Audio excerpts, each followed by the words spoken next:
It was many and many a year ago, in the kingdom by the sea, that a maiden there lived whom you may know by the name of Annabel Lee. And this maiden she lived with no other thought than to love and be loved by me. I was a child and she was a child in this kingdom by the sea, but we loved with a love that was more than love, I and my Annabel Lee, with a love that the winged seraphs in heaven coveted her and me. And this was the reason that long ago in this kingdom by the sea, a wind blew out of a cloud, chilling my beautiful Annabel Lee, so that her high-born kinsman came and bore her away from me, to shut her up in a sepulchre in this kingdom by the sea. The angels, not half so happy in heaven, went envying her and me. Yes, this was the reason, as all men know in this kingdom by the sea, that the wind came out of a cloud by night, chilling and killing my Annabel Lee. But our love, it was stronger by far than the love of those who were older than we, of many far wiser than we, and neither the angels in heaven above, nor the demons down under the sea, can never dissever my soul from the soul of the beautiful Annabel Lee. For the moon never beams without bringing me dreams of the beautiful Annabel Lee, and the stars never rise but I feel the bright eyes of the beautiful Annabel Lee. And so all the night tide I lay down by the side of my darling, my life and my bride, in the sepulchre there by the sea, in her tomb by the sounding sea.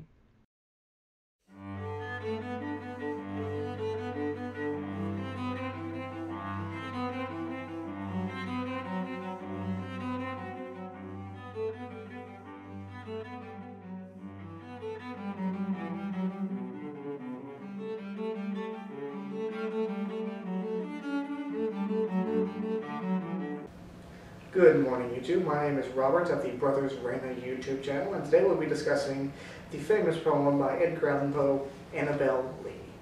The universality of Poe's work is perhaps the greatest strength of his art, his ability to dig up our own buried thoughts and tell them back to us, and do it in such a way that hits us like a hammer. But many have said that despite its universal appeal, Annabel Lee is simply an allegory for Poe's own life, and the demons that the narrator wrestles with are indeed his own. Firstly, I would assert that Annabel Lee was almost surely inspired by Poe's own young wife, Virginia Clem, or Virginia Poe later in life. Poe lost her at the young age of 24 after a lengthy battle with consumption, or tuberculosis as we know it today. The mention of this lost love is not rare in Poe's work. In fact, it's mentioned quite often. We see this in a number of other works, such as Ulalume, To One in Paradise, and Lenore, but appeared first in The Raven in 1845. The grieving for a bereft lover is clearly a topic that Poe holds quite dear. He himself once said in his essay, The Philosophy of Consumption, that, quote, "The death of a beautiful woman is unquestionably the most poetical topic in the world," unquote. One can hardly argue with him on this. It has love, it has beauty, it has tragedy, it has so many of the things that make a poem worth reading. More than that, it is a problem that has plagued Poe since the age of 3, in the death of his own beautiful mother, to the same pestilence that would later kill his wife. All these things considered, and also that Annabel Lee was written first person, thus placing both the author and the reader in the place of the mourner, it seemed as though he's merely put his own thoughts to rhythm. Known as the master of the macabre, the sanest man to understand madness, and any number of chilling monikers, Poe has a special connection to the grisly subject material that he created. We can see a constant melancholy in all of his works. The sea of blood, Mask of the Red Death, the sober and ashen sky in Ulalume, in the bleak darkness of City Under the Sea. In addition, all of his most gripping characters are those descending into madness. For instance, in The Raven, the narrator falls into a hopeless rage at nothing more than a black bird, as though it were the very devil that torments him. Poe writes with such understanding that one might suppose he had this very type of breakdown himself. The speaker in Annabel Lee betrays his lunacy, as he lays with his deceased wife every night, even though she is unable to return the gesture.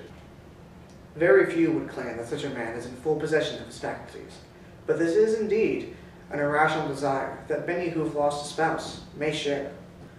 I find it hard to believe that a man who has not gone through such a loss could summon the muse to create such a scenario. To quote Annabel Lee, "It was many, and many a year ago." Yet the narrator speaks as though it happened only yesterday. Now compare this to Poe's real life, in which he grieved continuously till his death, We can see that the death of his spouse is very romanticized, as though to provide comfort to the mourning author. Why else would he use language suggesting an Old English fairy tale from the very first line, or put it in ballad form of the same? He juxtaposes the unsettling subject matter with a fairy tale feeling of knights in shining armor and ladies being snatched from death's grasp in order to transform his loss and grieving into a normal struggle. But this time, the villain is no dragon, no evil king, but the angels themselves. But despite their wrath, their love, their connection cannot be severed.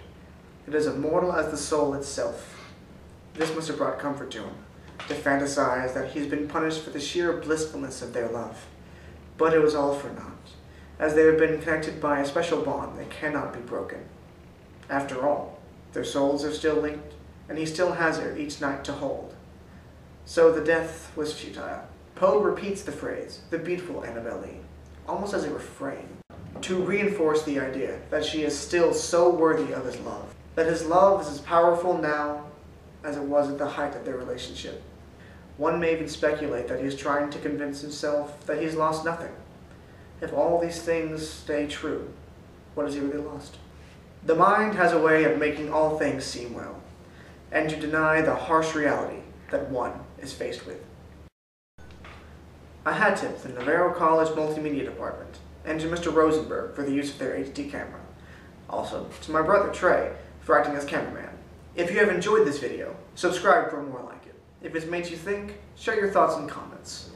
I encourage you to read more of Poe's work. I think you'll find it is excellent.